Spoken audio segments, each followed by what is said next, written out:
अगर मोदी जे इक़्तिदारी कैरियर जो पूरो सरासरी ॾिसजे त ही पहिरीं हुनखे बाज़ाब्ता शिकस्त थी आहे।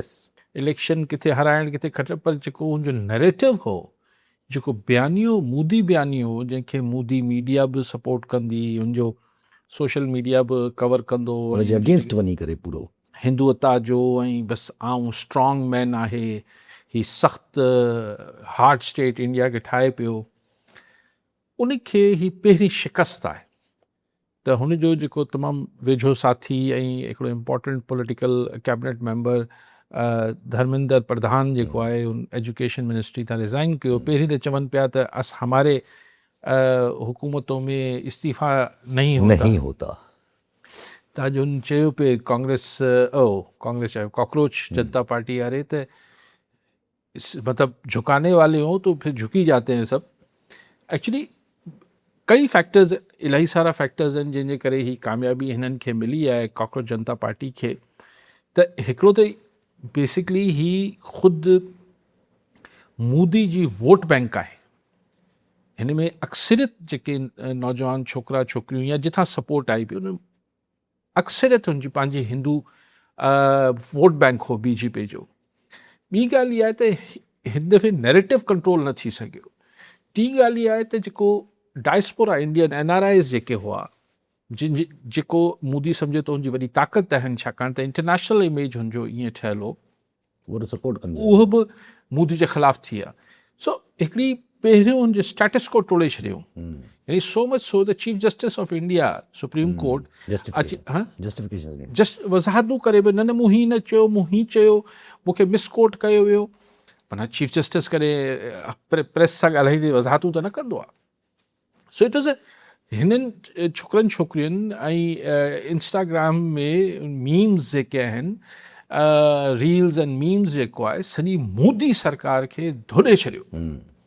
ऐं हिकिड़ी उमेद पैदा थी आहे इंडिया में त ही जेको सम्झनि पिया त बसि हाणे सदाईं ही मोदी माइंड सेट सां इंडिया हलंदो ऐं वापसि इंडिया जेको ओरिजिनल इंडिया उहो न ईंदो, जंहिंमें बाक़ाइदा जमहूरी क़दरूं ज़रूरु मौजूदु हुयूं। त ही हुन धोॾे छॾियो आहे। मतिलबु हुनखे वापसि अचण जी उमेद थी आहे। हाणे राहुल गांधी वारा बि, अरविंद केजरीवाल ऐं ही सभु अपोज़िशन वारा बि हाणे आसरो लाइ वेठा आहिनि त शायदि कुझु ॿियो थिए। पर हाणे हिननि जा त टई मुतालबा ॿ कल्ह ई मञी वरिताऊं, अॼु हुन इस्तीफ़ा बि ॾेई छॾियो। त पोइ सवाल पैदा थिए थो त कॉकरोच जनता पार्टी, यूथ त ठीकु आहे हिकिड़ो फ़ैसिलो ॾेई छॾियो, लेकिन कॉकरोच जनता पार्टी हाणे छा कंदी? हुन वटि छा हिकिड़ी, छाकाणि त हिकिड़े इशू ते त तव्हां उभरी आयो, मोमेंटम ठाहियो, पूरो उभरी आयो। ऐं जॾहिं चइबो आहे न त ही जेनज़ी जी तहरीक आहे, चाहे नेपाल हुजे, बांग्लादेश हुजे या किथे बि, या ही यूथ जी तहरीक आहे, त दरअसल सिर्फ़ु जेनज़ी या मिलेनियम्स जी या यूथ जी तहरीक थोरी हूंदी आहे। ज़ाहिर अगरि कंहिंजो बच्चो जेको आहे जंतर मंतर चौक ते बीठो आहे, भले पाण जेको आहे उहो लखनऊ में रहंदो हुजे, हुनजी दिलि ऐं हमदर्दी त पंहिंजे बच्चे सां आहे न। मिसाल चवां पियो त ही जॾहिं बि चइबो आहे त ही जेनज़ी मूवमेंट आहे, ठीकु आहे, हुनखे लीड या फेस ॿारनि जो हुजे थो, पर ज़ाहिर अगरि 1 लख ॿार रोड ते बीठा आहिनि त माउ पीउ मिलाए करे 2 लख माण्हू त ॿिया पोयां बीठा आहिनि न, जिन्हनि जी साह उन्हनि जे ॿारनि में लॻल आहे, लेकिन हू छॾे वेठा आहिनि उनखे, या ॿार पंहिंजी ज़िद करे आयो आहे। जे हिते बि थियो, अलाए किथां किथां ॿार हिन जंतर मंतर चौक ते आया, ऐं पोइ जेको मोदी मंतर हो या मंत्रा हो जेको हलियो पिए, उनखे जंतर मंतर रोड ते फ़िलहाल छोकिरनि ऐं छोकिरियुनि जेके आहिनि उहो तुफ़ करे छॾियो। बट छा कॉकरोच जनता पार्टी जो को पॉलिटिकल फ्यूचर आहे? इन द सेंस के इंडिया में इलेक्ट्रोल डेमोक्रेसी आहे, इनमें इलेक्शन थींदा आहिनि, इनमें ही सभु कुझु थींदो आहे। छा हुनजे लीडर में, छा नालो आहे, अभिजीत दिपके जेको आहे, जेको हमरा जी तकरीर ॿुधी पिए त एॾी को इम्प्रेसिव पर्सनैलिटी बि कोन्हे, को वॾो को ऑरेटर बि कोन्हे, वॾी को तकरीर शानदार कंदो हुजे, उहो बि न आहे। ही पार्टी जेका आहे हू को हुनजा कोई यूनिट्स ऐं को नंढे लेवल ते पंहिंजी का पार्टी स्ट्रक्चर बि कोन्हे। त छा ही तंज़ीम साज़ी जंहिंखे पाण चवंदा आहियूं उहा बि एज सच न आहे त छा ही मोदी खे कॉकरोच जनता पार्टी को फ्यूचर में बि टफ टाइम ॾेई सघंदी इलेक्शन्स वग़ैरह में, इहो हिकिड़ो $1 मिलियन जो सवाल आहे, इन लाइ टाइम ॾिसणो पवंदो। लेकिन इहा ॻाल्हि तय आहे, cockroach Janata party tough time ईंदी या न ॾींदी हिकिड़ी ॿी ॻाल्हि आहे। लेकिन जेको मोदी इंडिया में सेनर एलिमेंट खे, रैशनल एलिमेंट खे, पढ़े लिखे तबिके खे या हुन तबिके खे जेको तब्दीली चाहींदो उनखे सफ़ा मायूस थी विया हुआ, यार ही मोदी जो त कुझु न थींदो, मरंदो त जान छुटंदी। हुननि में हिकिड़ो साह ज़रूरु फूके छॾियो आहे कॉकरोच जनता पार्टी या जेनज़ी या छा बि चओ, हिन हिकिड़ो साह ज़रूरु हुन में विझी छॾियो आहे, उमेद वॾी पैदा करे छॾी आहे।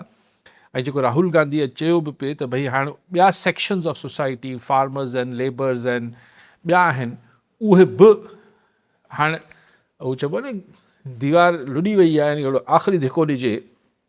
पर कॉकरोच जनता पार्टी जो फ्यूचर बहरहाल अञा बि आउं सम्झां थो त हिकिड़ो क्वेश्चन मार्क आहे। एज़ अ पार्टी त ज़ाहिर क्वेश्चन मार्क आहे, हिकिड़ो वॾो सुवाल त उभरी आयो न, एज़ अ जेका यूथ ते एनर्जाइज़ थी, जेका पॉलिटिसाइज़ थी, ऐं जेका ज़ाहिर CJP जे अंदरि जेके माण्हू डंडा खाइण बीठा थिया, दिट इज़ अ बिग पॉलिटिसाइज़ थी हिकिड़ी जेका यूथ कंहिं न कंहिं पार्टी में त वेंदी न, कंहिं न कंहिं पार्टी जी सपोर्ट त कंदी ई कंदी।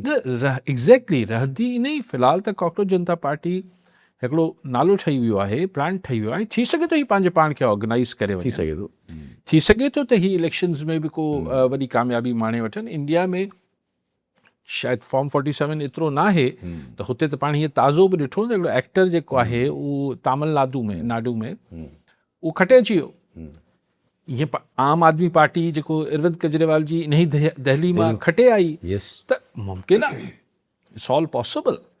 लेकिन जेकॾहिं पार्टी हुनखे ऑर्गेनाइज़ करे, हुनखे मुल्की सतह ते ठाहिण, पोइ हुनजी फंडिंग, इहे सभु हिकिड़ी रिसोर्सिस ऐं जेका हिकिड़ी करिज़मेटिक पर्सनैलिटी खपंदी आहे, हिकिड़ी शख़्सियत खपंदी आहे जेको लीड कंदी आहे थर्ड वर्ल्ड कंट्रीज़ में, उहो सभु सवाल आहिनि। पर एटलीस्ट हिन जनरल पर्सपेक्टिव में अगरि ॾिठो वञे त Modi did the right step, छो जो अगरि मोदी अगरि हिन खां अॻिते वधे हा त पोइ त क़त्लेआम जी ॻाल्हि हुई। मोदी रस्तो ई कोन, रस्तो न बचो, न त मोदी इहो जेके मरता न क्या करता वारी ॻाल्हि कई न।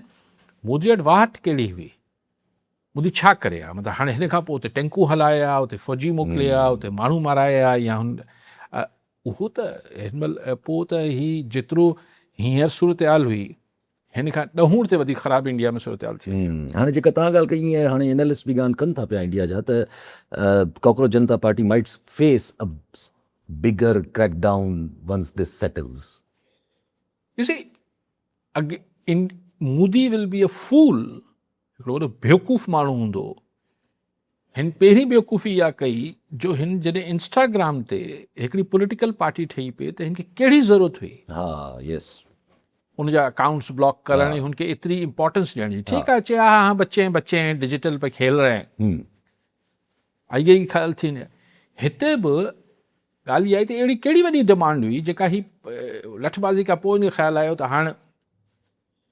हाणे अगेन हील बि बिगर फूल, वॾो बेवकूफ़ हूंदो मोदी, जेको मीडियोकर त आहे न ज़रा, त हू वॾो बेवकूफ़ हूंदो जो हिननि ते वरी इंतिज़ामी क्रैकडाउन कंदो। ही पॉलिटिकल प्रोसेस हिननि जी छाकाणि जीअं हिननि ते क्रैकडाउन थियो ही त अञा वरी उभरी ईंदा।